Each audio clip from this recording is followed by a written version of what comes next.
साथियों, नमस्कार। आप हैरत में पड़ गए कि मैं आपको नन्हे साथी ना कहकर साथी कह रही हूं। अरे भाई, समय के साथ आप बड़े हो रहे हैं और अब हम नए साल में प्रवेश करने वाले हैं, तो एक और साल आगे जाएगा तो आप बड़े और हो जाएंगे और मैं आपके साथ कंधे से कंधा मिलाकर चलने के लिए आपके कद के बराबर अपना कद बना रही हूं। तो हम दोनों बराबर के साथी हो गए ना। तो भाई, आप जैसे साथियों को नमस्कार बार बार। और इस बार कुछ साथियों ने, कुछ बच्चों ने एक शिकायत भेजी है। कोई बात नहीं, शिकायत भेजना है आपका अधिकार। और उनका क्या कहना है? उनका कहना है कि आप कहानी एक सी सुनाती हैं हर बार क्या होता है? जानवर पशु पक्षी होते हैं बार बार, जंगल होते हैं हर बार, दोस्ती की बात होती है बार बार, इसके अलावा पर्यावरण की बात हो जाती है हर बार। क्या कुछ नई चीज नहीं आ सकती इस बार? बात तो ठीक है। तो बच्चों को कहा कि कहानी जो है वो कोई भी चलेगी, चाहे राजा की हो, चाहे रानी की हो, चाहे नई हो, चाहे पुरानी हो, चाहे दादी की हो, चाहे नानी की हो, लेकिन वो पुरानी वाली जो आपकी परंपरा चल रही है वो ना चलेगी इस बार। तो आपकी फरमाइश, आपके अनुरोध, आपकी बात, आपकी आज्ञा शिरोधार्य सराखों पर एक मुहावरा है। और मुहावरा जो है वो मैं बार बार कहूंगी। कहानी बदल जाएंगी, कहानी के विषय बदलेंगे, लेकिन मुहावरे और कहावतों की भाषा तो भैया साथ साथ चलती रहेगी। ठीक है, तो इसका मतलब होता है, मुहावरे का मतलब होता है इसका सराखों पर, मतलब आपकी जो बात है वो मेरे लिए सबसे महत्वपूर्ण है और उसको मैं बहुत मान देती हूँ, सम्मान देती हूँ और उसका आदर करती हूँ। ठीक है, तो हम शुरू करते हैं इस बार एकदम नए विषय पर। और अब ज्यादा मत होइए अधीर और हो जाइए मौन, क्योंकि आज की कहानी है उत्तराधिकारी कौन। अब आप सोचेंगे उत्तराधिकारी क्या हो गया। अभी आप कहानी आगे बढ़ेगी तो आपको उत्तराधिकारी का मतलब समझ में आएगा, पर शब्दों से अगर जानना चाहे तो उत्तर मतलब बात का हिस्सा, अधिकारी जो बात का जो अधिकार ले, जो बाद में किसी का अधिकार ले, जो बाद में किसी की सत्ता ले। तो अधिकतर राजा का उत्तराधिकारी होता है या किसी मंत्री का उत्तराधिकारी होता है कि जो उनके बाद कौन बनेगा, कौन उस पद को संभालेगा। ठीक है, तो कहानी है क्या, उत्तराधिकारी कौन। और इस कहानी में राजा भी है, रानी भी है, मंत्री भी है, राजकुमार भी हैं, तीन राजकुमार हैं और एक राजकुमारी भी है। और अगर आपने कहा कि एकदम पुरानी कहानी होगी तो पुरानी कहानी के हिसाब से इसमें एक साधु भी है। ठीक है, तो कहानी शुरू होती है इन सभी पात्रों के साथ एक राजा के राज्य में। और वो राजा कैसा था? उसके पास क्या नहीं था? सब कुछ था। धन दौलत, राजपाट, सिपाही, मंत्री, रानी और बच्चे, इतने प्यारे प्यारे 3 राजकुमार, एक बहुत ही सुकुमारी सी राजकुमारी, और धन दौलत, खजाना भरा हुआ था, हीरा मोती जवाहरात, पन्ना, और उसके बाद रुपए पैसे, अशर्फियां, तरह तरह की मणियां, तरह तरह की चीजें, तरह तरह के गहने, क्या क्या सामान भरा हुआ था उसके खजाने में कि आप गिनना शुरू करें तो अंत ही ना आए। और प्रजा भी उसकी बहुत प्यार करती थी, राजा को उसका सम्मान करती थी, उसका आदर करती थी। मंत्री उसका जो था वो बहुत आज्ञाकारी और विश्वास का मंत्री था, जो राजा की हर बातों में सही सलाह मशवरा देता था। लेकिन फिर भी राजा चिंतित था और बहुत चिंतित था। आप सोचेंगे कि जिसके पास इतना सब कुछ है, धन भी है, दौलत भी है, बच्चे भी है, राजपाट भी है, सब सुख है, सारे साधन है, और उसके बाद भी चिंता। कोई इम्तिहान थोड़ी देना है उसको, कोई होमवर्क थोड़ी करके जाना है उसको। तो भाई, लेकिन चिंता तो चिंता है, किसी को भी किसी बात की चिंता हो सकती है। अब उस राजा को क्या चिंता थी? उस राजा को ये चिंता थी कि मेरे 4 बच्चे हैं और 4 बच्चों में मेरे बाद इस राज का क्या होगा? इतनी सारी धन दौलत, इतना सारा खजाना, इतना बड़ा मेरा पूरा फैला हुआ साम्राज्य, इसको कौन संभालेगा? तो मेरे बाद मेरा उत्तराधिकारी कौन बनेगा, पता लगाना चाहिए, ताकि समय से उत्तराधिकारी का पता लग जाए तो उसकी शिक्षा और उसकी दीक्षा और उसकी हर तरह की जो उसके लिए एक ट्रेनिंग होती है वो उसी प्रकार से दी जाए। तो राजा इतनी चिंता में पड़ गया, घोर चिंता में, घोर चिंता में, घोर चिंता में, उसको रातों की नींद नहीं आती थी। और जब रानी और मंत्री दोनों ने ये देखा कि राजा बहुत चिंतित है, तो दोनों ने राजा से सलाह मशवरा किया कि आप क्यों चिंता करते हैं, आपको किस बात की फिक्र है। तो राजा ने अपने मन की बात बताई। उसने कहा मुझे ये चिंता है कि इतना सारा बड़ा राजपाट, इतनी धन दौलत, इतने सारे मेरे जो सब सब सब कुछ है, मेरा जो पूरा खजाना है, मेरे बाद उसकी कौन रक्षा करेगा, कौन उत्तराधिकारी बनेगा, मेरी 4 संतानों में से कौन है जिसको कि मैं ये अधिकार देकर जाऊं, कहूं कि ये मेरे बाद इसको मैं अपनी गद्दी दूंगा। ये तो भाई चिंता की बात थी, क्योंकि इतना सारा धन दौलत, इतना सारा, इतना बड़ा साम्राज्य, सब कुछ था। तो राजा की चिंता में मंत्री और रानी दोनों जुड़ गए और मंत्रणा करने लगे मतलब राय मशवरा करने लगे। और उन लोगों ने क्या सोचा, उन लोगों ने एक तरकीब सोची, और वो तरकीब क्या थी आपको आगे पता चलेगी। तो अब क्या हुआ, इसके बाद क्या हुआ कि राजा जो है वो उन्होंने बिस्तर पकड़ लिया, खाट में लेट गए। जो राजा की खाट मतलब कोई आम खाट नहीं होगी, बड़ा सा मतलब एक वो होगा, बिल्कुल सिंहासन की तरह का एक चारपाई होगी बड़ी सी, जिसमें खूब मखमल के गद्दे, रजाई, सब कुछ होंगे। और उसमें वो लेट गए और मंत्री जी और रानी जी ने अपना उदासी भरा मुंह बना लिया और उदासी भरे चेहरे से सबको ये घोषणा कर दी, सबको ये बता दिया कि महाराज बहुत बीमार हैं और उनका इलाज होना है। और बच्चों को भी यही बता दिया गया कि राजा जी की तबीयत, उनके पिताजी की तबीयत काफी खराब है और उनकी इलाज के लिए कोशिश की जा रही है। अब डॉक्टर आते, दवाइयां लाते, बताते, वैद्य भी आते, हकीम भी आते, सारे लोग आते और आकर राजा को देखते। ठीक है, इसके बाद क्या हुआ बताती हूँ आगे। तो दोस्तों, जब राजा जी को देखने के लिए हकीम, वैद्य और सब आने लगे, तो चारों बच्चे बहुत फिक्र में पड़ गए और चारों ने अपनी माँ से, यानी रानी जी से और मंत्री जी से पूछा कि पिताजी को क्या हुआ है, वो क्यों इतने परेशान है, आप लोग क्यों इतने परेशान है, उन्हें क्या तकलीफ है। दूसरे राजकुमार ने कहा इतने सारे वैद्य आ रहे हैं, इतने सारे डॉक्टर आ रहे हैं, इतने सारे हकीम आ रहे हैं, किसी के पास पिताजी की इलाज का कोई हल नहीं है।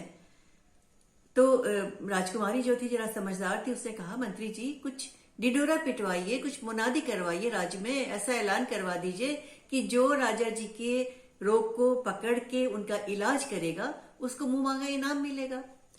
तो मंत्री जी ने कहा कि ऐसा है बच्चों, आप लोग चिंता मत कीजिए, हम पूरी कोशिश कर रहे हैं और हमने ऐलान कराने की जरूरत नहीं थी। सबके पूरे राज्य में चर्चा चल रही है कि महाराज बीमार है, महाराज बीमार हैं, और सब लोग आके दवा दे रहे हैं और हम उनका इलाज कर रहे हैं, लेकिन रोग पकड़ में नहीं आ रहा है। और एक साधु जी भी आ गए थे और साधु जी ने तो उठपटांग बात की, हमें और न राजा जी को और न रानी जी को, हम तीनों को साधु सन्यासियों की बात पर विश्वास नहीं है। तो तीनों बच्चों ने, लड़कों ने और राजकुमारी जी, चारों लोगों ने कहा कि मंत्री जी क्या बात है, हमें बताइए ना, वो कौन सा साधु जी ने टोटका बताया है, कौन सी बात कही है जिस बात को कहकर जिसका हम उपयोग करें और राजा जी की तबीयत को, पिताजी की तबीयत को आराम मिल जाए, हर्ज क्या है, उसको भी एक बार कोशिश करके देख लेते हैं। तो मंत्री जी ने कहा अरे उठपटांग सी बात कही है ढोंगी साधु ने। वो कहता है कि जो महाराज के लक्षण हैं, लक्षण क्या है, बिल्कुल कोरोना वाले लक्षण थे। उन्होंने कहा कि इनको सिर में गर्म है, एकदम ताप है, तापमान बढ़ा हुआ है, पैर ठंडे हैं, गला जो है वो एकदम जकड़ा हुआ है, बुरी तरह से जकड़ा हुआ है, और निढाल पड़े हुए हैं, सुस्त पड़े हुए हैं, जैसे ताकत ही नहीं है और कोई दवा किसी प्रकार का उन पर असर नहीं कर रही है। तो साधु महाराज ने क्या कहा, उन्होंने ये कहा कि इनको एक ही वस्तु से इनका इलाज करो, सिर का ताप घटाने का और पैर की जो ठंडे पैर हुए हैं उसका ताप बढ़ाने का, और गले में जो जकड़न है उस जकड़न को भी मिटाने का और हटाने का। एक ही वस्तु का प्रयोग करोगे तो ठीक हो जाएंगे। अब वो ढोंगी साधु की बात पर हमें विश्वास नहीं है, और एक वस्तु ऐसी कौन हो सकती है, हमने बहुत कोशिश की पता लगाने की, लेकिन ऐसी कोई वस्तु है ही नहीं जिसको प्रयोग करके जिसको हम अपने काम में लाएं और ये तीनों चीजें ठीक हो जाएं। तो तीनों राजकुमार जो थे वो भी सोचने लगे, उन्होंने कहा हाँ ढोंगी साधु होगा कोई, छोड़िए मंत्री जी आप डॉक्टरों से इलाज कराइए। लेकिन जो राजकुमारी थी वो बड़ी सयानी थी, समझदार थी। उसने कहा नहीं मंत्री जी, मुझे एक उपाय समझ में आ रहा है। तो मंत्री जी और रानी जी ने उत्सुकता से उसकी ओर देखा, सोचा शायद उत्तराधिकारी मिल जाए। तो उसने क्या कहा, राजकुमारी ने क्या कहा कि मैं जो सोचती हूं, उनका अगर सर में बहुत तापमान बढ़ा हुआ है, माथा गर्म है, तो बर्फ की पट्टी रखिए। पैर अगर एकदम ठंडे हैं तो गर्म पानी की बोतल रखिए। और अगर गला एकदम जकड़ा है, बंद है, तो भाप दीजिए। और ये तीनों क्या है? ये तीनों पानी के रूप है। पानी को जमा देते हैं तो उसकी एक अवस्था होती है ठोस अवस्था बर्फ की, वो पिघल जाता है तो उसकी दूसरी अवस्था होती है पानी की, और उसे उबाल के भाप बना के उड़ जाता है तो तीसरी अवस्था होती है भाप की। तो ये तीनों पानी की ही ठोस, द्रव और गैस अवस्था है, और इनका आप प्रयोग करेंगे तो राजा जी, पिताजी बिल्कुल सही हो जाएंगे। आप साधु जी की बात को अमल करके तो देखिए। और ये सुनना था कि रानी जी की आंखों में खुशी की लहर दौड़ गई। मंत्री जी ने भी सिर हिलाया, और दूसरे कमरे में राजा लेटे हुए थे। एकदम से अपने उसको छोड़कर, बिस्तरे को छोड़कर वो बाहर आ गए, और चारों बच्चों ने भौचक्का होकर देखा, अरे पिताजी तो इतने बीमार थे और ये तो बिल्कुल अच्छी तरह चल के बाहर आए हैं। और उन्होंने आकर क्या किया, राजकुमारी को अपने गले से लगा लिया और उन्होंने कहा मिल गया, मिल गया, मिल गया। सारे बच्चे हैरान कि क्या मिल गया। तो रानी जी ने बताया, उन्होंने कहा कि आपके पिता परेशान थे, उत्तराधिकारी ढूंढना चाहते थे अपने राज्य का, और वो ये जानना चाहते थे कि जो सबसे अक्लमंद होगा, सबसे बुद्धिमान होगा, उसे ही हम राज्य को देखभाल की जिम्मेदारी उसको देंगे।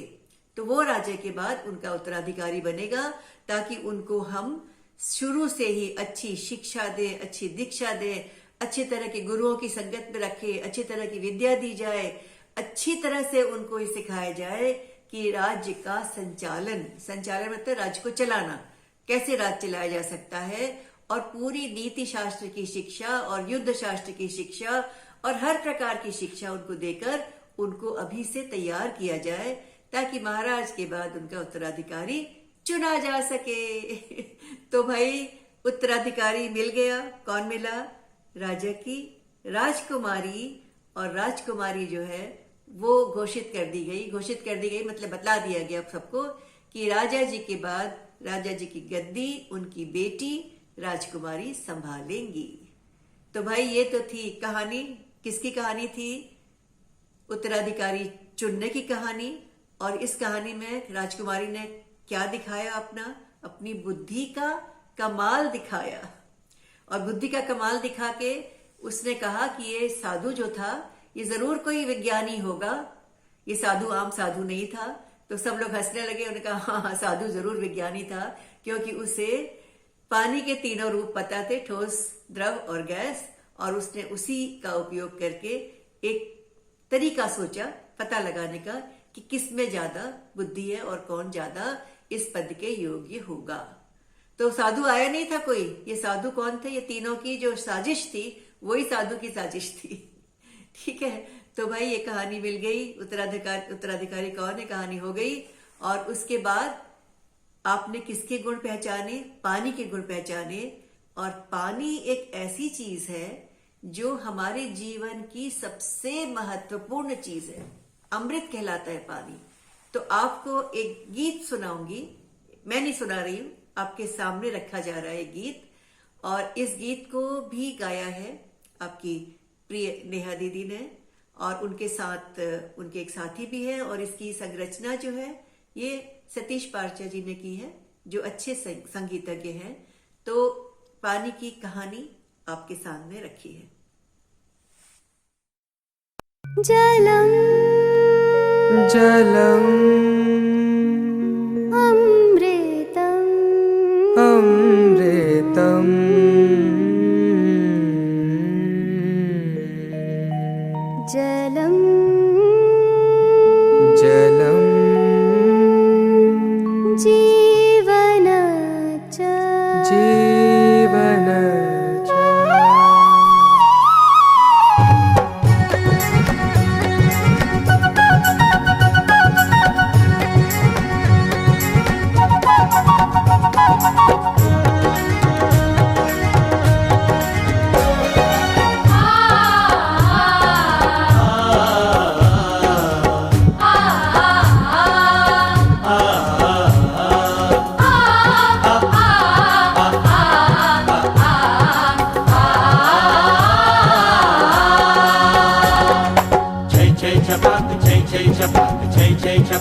जय छपाक जय जय छपाक जय जय जय जय जय छपाक जय जय जय जय जय छपाक जय जय जय। उस पानी की सुनो कहानी, उस पानी की सुनो कहानी, उस पानी की सुनो कहानी, उस पानी की सुनो कहानी। जिसे सुनाती मेरी नानी, जिसे सुनाती मेरी नानी, सुनो कहानी, सुनो कहानी।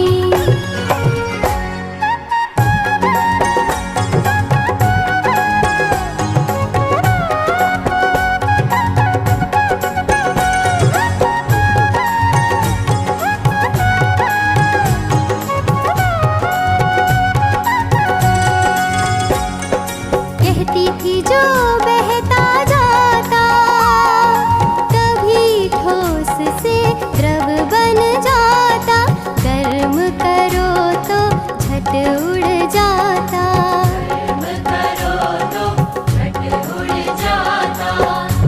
हंस बत्तखों को तैराता, मछली को जल से सहलाता, हंस बत्तखों को तैराता, मछली को जल से सहलाता, जीव जंतु की प्यास बुझाता, जीव जंतु की प्यास बुझाता। जीवन का दाता है पानी, जीवन का दाता है पानी, सुनो कहानी, सुनो कहानी।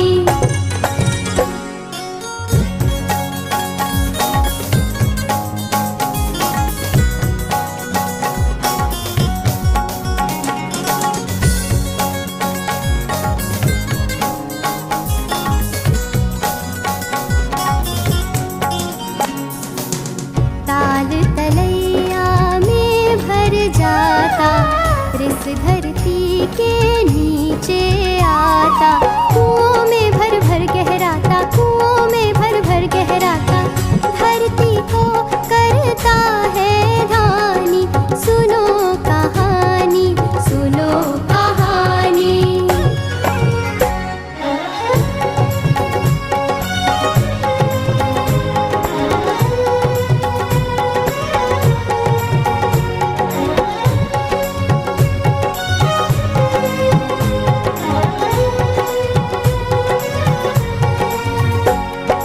मानव ने इसको झुटलाया, मैला कर खुद ही विष पाया, जीव जंतु सबको तड़पाया,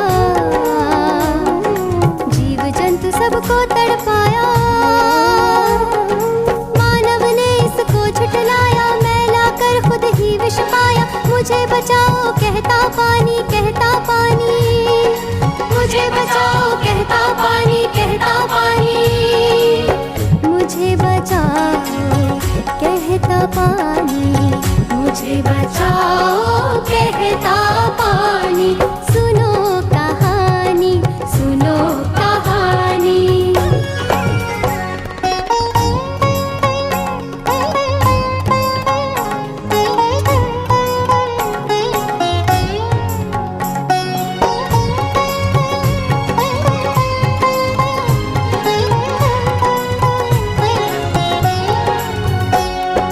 चंचल लहरें जब लहराती, नदिया का पानी सहलाती, चांदी सा हमको भरमाती, चांदी सा हमको भरमाती, लगता जैसे अपनी नानी, लगता जैसे अपनी नानी, सुनो कहानी, सुनो कहानी।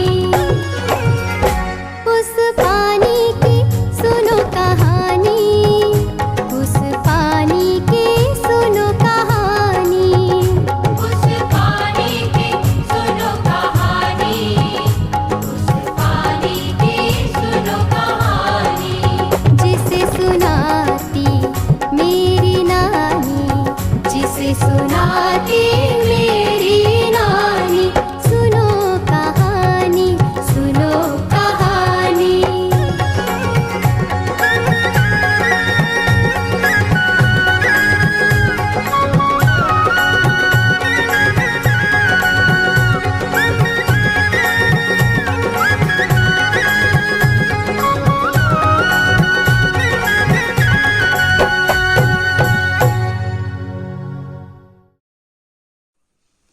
तो साथियों, आपने अभी एक गीत सुना, पानी की कहानी, और जिसे कौन सुनाती थी? मेरी नानी।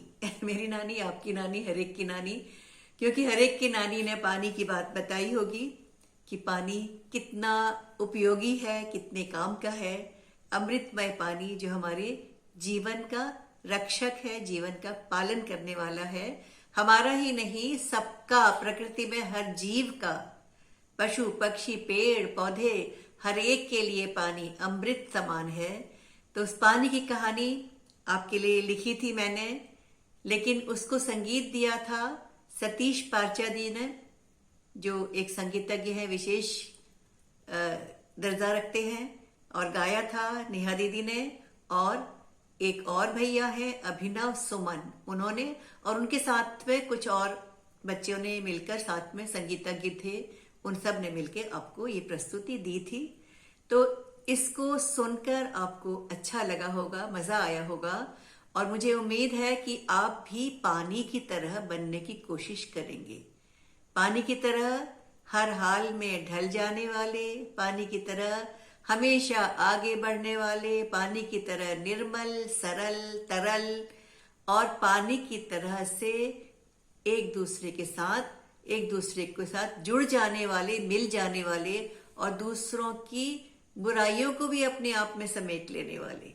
जैसे पानी मैल को अपने आप में समेट लेता है, वैसे आप भी पानी की तरह से अपने आप को अमृतमय बनाइए, अपने जीवन को दूसरों के लिए उपयोगी बनाइए, और जल की तरह से हर परिस्थिति में रहने का और हर परिस्थिति के अनुसार अपने को ढालने की कोशिश कीजिए, और आगे बढ़ते रहिए बिना डरे, बिना झुके, और निरंतर।